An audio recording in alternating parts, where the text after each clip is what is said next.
नमस्कार, आप देख रहे हैं विशेष। मैं हूं श्वेता सिंह। बीजेपी ने पीढ़ी का बदलाव देख लिया।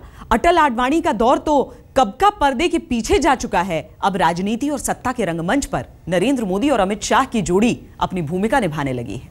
दोनों की कामयाबी और काम करने का अंदाज बताता है कि यह है जोड़ी नंबर 1।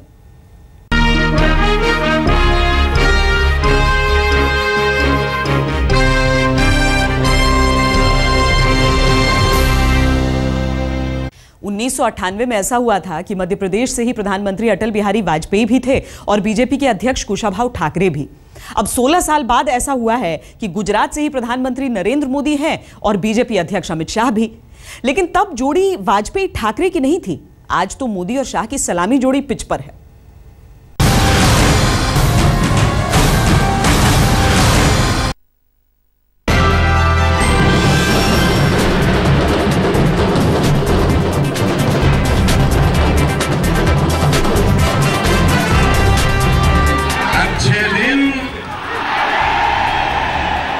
एक चेहरा जिस पर देश ने एतबार किया और सबसे बड़े लोकतंत्र को उसके हवाले कर दिया।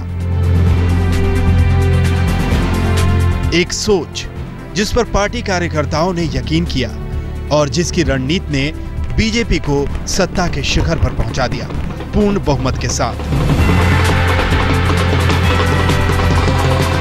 आज उस चेहरे पर हिंदुस्तान का भविष्य चिपका है और उस सोच पर बीजेपी की तकदीर।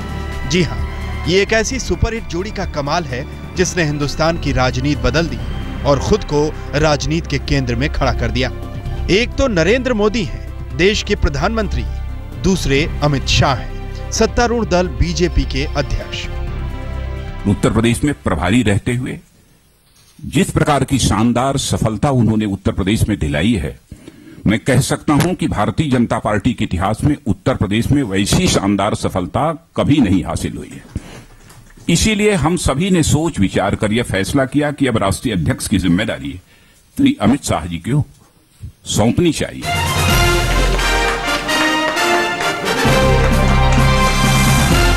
एक देश को नई दिशा देने में जुटा है, दूसरा बीजेपी का व्याकरण बदलने में। पार्टी की कमान संभालने के दूसरे ही दिन अमित शाह ने पार्टी के प्रवक्ताओं के साथ बैठक की। अमित शाह ने पार्टी प्रवक्ता सुधांशु त्रिवेदी, राजीव प्रताप रूडी, शाहनवाज हुसैन और विजय सोनकर शास्त्री के साथ मुलाकात की। वैसे तो पार्टी के 3 और प्रवक्ता थे, लेकिन उनमें से 2 निर्मला सीतारमण और प्रकाश जावड़ेकर मंत्री बन गए, जबकि मीनाक्षी लेखी सांसद हैं। फिलहाल चारों प्रवक्ताओं को अमित शाह ने समझा दिया कि कैसे सत्ता और संगठन में संतुलन बिठाना है और कैसे सरकार के कामकाज को जनता तक पहुंचाना है। भारतीय जनता पार्टी के राष्ट्रीय अध्यक्ष माननीय अमित शाह ने आज सभी प्रवक्ताओं के साथ बैठक की।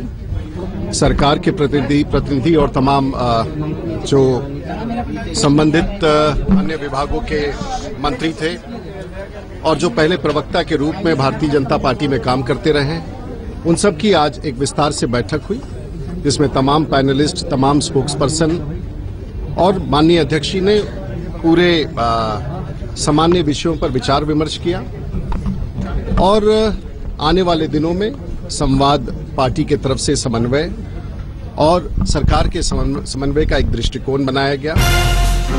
अमित शाह ने दल को दुरुस्त करना शुरू कर दिया है, तो मोदी पहले दिन से ही सरकार की छवि बदलने में जुटे हैं। शुक्रवार को भी संसद में ही मोदी ने अपने मंत्रियों संग बैठक की।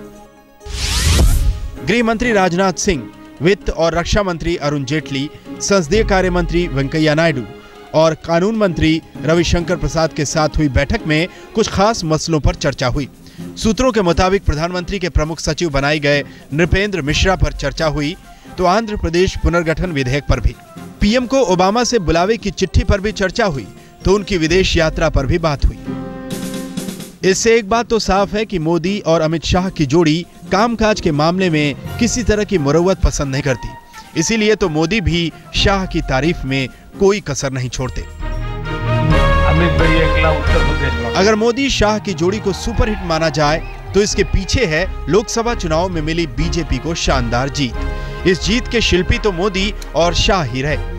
इसीलिए शिवसेना प्रमुख उद्धव ठाकरे ने सामना में लिखा, इस वक्त केंद्रीय राजनीति में मोदी का कहा अंतिम वाक्य है और अमित शाह उनके दाहिने हाथ। ये मोदी की प्रतिमा और शाह की प्रतिभा का कमाल है जो शानदार जीत मिली।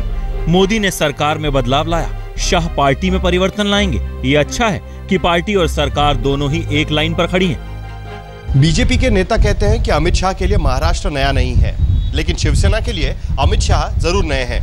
ऐसे में शिवसेना और अमित शाह दोनों ही एक दूसरे को टटोल कर देखेंगे। लेकिन ये करते समय उद्धव ठाकरे ने अमित शाह को ये याद दिलाया है कि आखिरकार शिवसेना ही बीजेपी का सच्चा दोस्त है और विधानसभा चुनाव में सच्ची दोस्ती ही काम आएगी। मोदी और शाह की ये सुपरहिट जोड़ी तो चल निकली, लेकिन आगे इनके सामने कई बड़ी चुनौतियां भी हैं। मोदी अमित शाह की जोड़ी ने गुजरात में अपना खूब रंग जमाया। अब दिल्ली में रंग जमाने के लिए ये जोड़ी तैयार है। मोदी ने तो दिल्ली में अपना रंग जमा लिया है, लेकिन पार्टी को इंतजार इस बात का है कि ये जोड़ी दिल्ली में कैसे रंग जमाती है और क्या खेल दिखाती है। अमिताभ सिन्हा, दिल्ली, आज तक। हारी हुई रणभूमि में जीत का जश्न कैसे मनाया जाता है, ये कोई नरेंद्र मोदी और अमित शाह से सीखे। बीजेपी के बड़े बड़े दिग्गज जिस वक्त जैसे तैसे सरकार बनाने का सपना देख रहे थे, उस वक्त इस हिट जोड़ी ने बहुमत का कमाल दिखा दिया। अब आगे तो जीतने के लिए तमाम राज्य पड़े हुए हैं।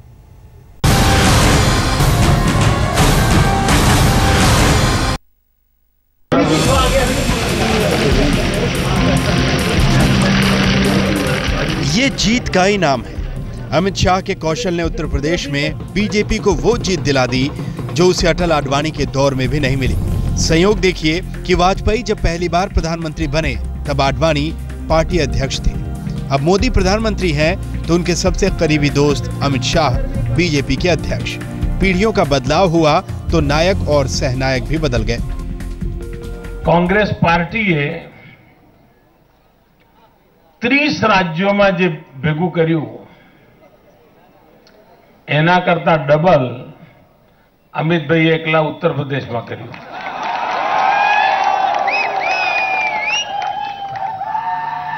એટલે આપ અંદાજ કરી શકો છો કે સ્કેલ કેવો રહ્યો છે।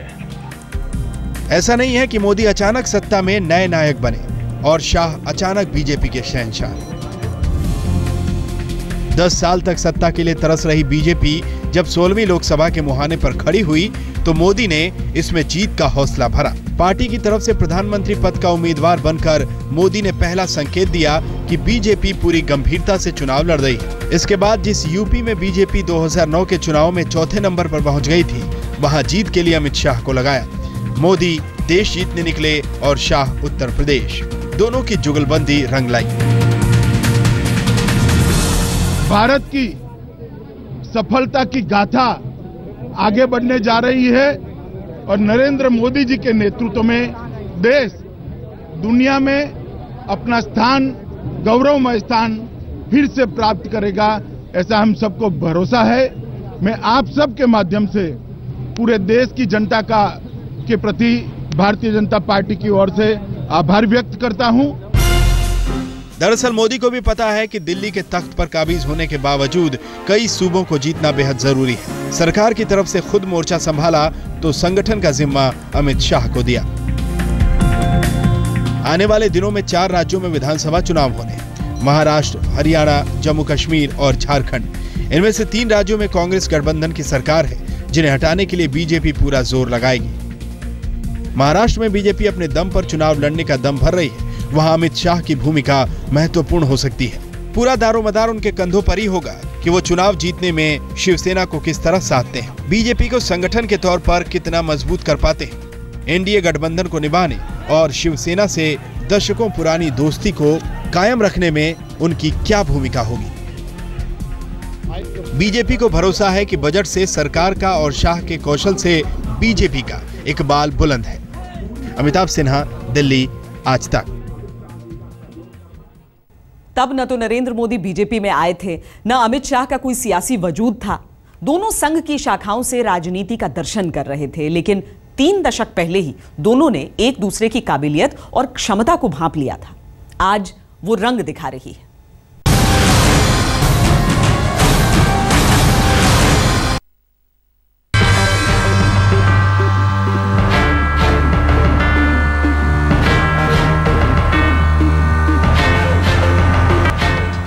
1982 में जब नरेंद्र मोदी से अमित शाह की पहली बार मुलाकात हुई, तब किसको पता था कि एक दिन हिंदुस्तान की राजनीति और सत्ता इनकी 4 मुट्ठियों में कैद होगी। कभी विवादों की धूप में तो कभी कामयाबी की छांव में मोदी के साथ साथ अमित शाह का सियासी कारवां बढ़ता गया। अगर मोदी सरकार का चेहरा है तो शाह उस सरकार को ताकत देने वाले संगठन की सोच का नाम है। मोदी ने 1-2 बार की मुलाकात में ही अमित शाह की काबिलियत को भांप लिया था। 1991 में जब मोदी ने आडवाणी को गांधीनगर से चुनाव लड़ने के लिए बुलाया, तब अमित शाह को ही चुनाव प्रचार का जिम्मा सौंपा। 1996 में वाजपेयी के चुनाव प्रचार का जिम्मा भी अमित शाह ने ही संभाला और बतौर मुख्यमंत्री नरेंद्र मोदी ने 2002 में जब पहली बार विधानसभा का चुनाव लड़ा तो उनके चुनाव प्रचार का दारोमदार भी शाह पर ही था। शाह को इसका इनाम भी मिला। 2002 में 1,60,000 वोटों से जीतकर जब शाह विधायक बने तो मोदी ने इन्हें अपना गृह राज्य मंत्री बनाया। एक दौर में तो शाह के जिम्मे 10-10 मंत्रालय थे। कहते हैं कि 2009 में जब मोदी ने अमित शाह को कहा कि गुजरात क्रिकेट एसोसिएशन को कैसे कांग्रेस के हाथ से निकाला जाए, तो शाह जो हुक्म मेरे आका के अंदाज में उस मिशन में लग गए। नतीजा ये हुआ कि थोड़े ही दिनों में मोदी गुजरात क्रिकेट एसोसिएशन के अध्यक्ष बन गए और शाह उपाध्यक्ष। गुजरात में जब मोदी और शाह की जोड़ी चल निकली तो विवादों का साया भी पीछे पीछे दौड़ने लगा। अमित शाह पर सोहराबुद्दीन, उसकी पत्नी कौसरबी और सहयोगी तुलसीराम प्रजापति को फर्जी एनकाउंटर में मरवाने का आरोप लगा। 2010 में वो गिरफ्तार भी हुए, जेल भी गए। बाद में अदालत ने तड़ी पार करके शाह को जमानत पर छोड़ दिया, लेकिन 1 साल बाद ही कोर्ट ने उन पर लगाई पाबंदी हटा ली। वैसे ही 15 जून 2004 को गुजरात पुलिस ने अहमदाबाद में इशरत जहां समेत 4 लोगों को मार गिराया था।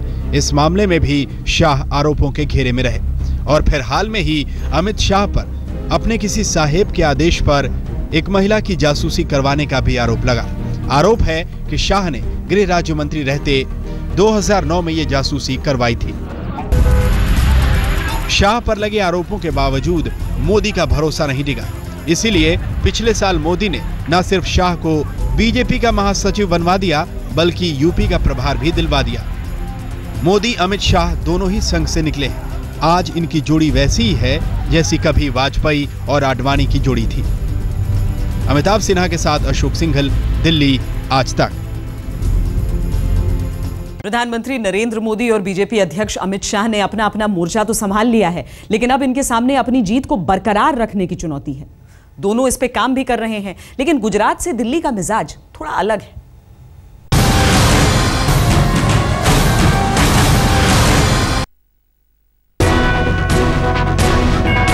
अपने मंत्रियों को प्रधानमंत्री नरेंद्र मोदी ने सरकार बनने के तुरंत बाद ही आचार संहिता की एक लंबी चौड़ी सूची थमा दी थी।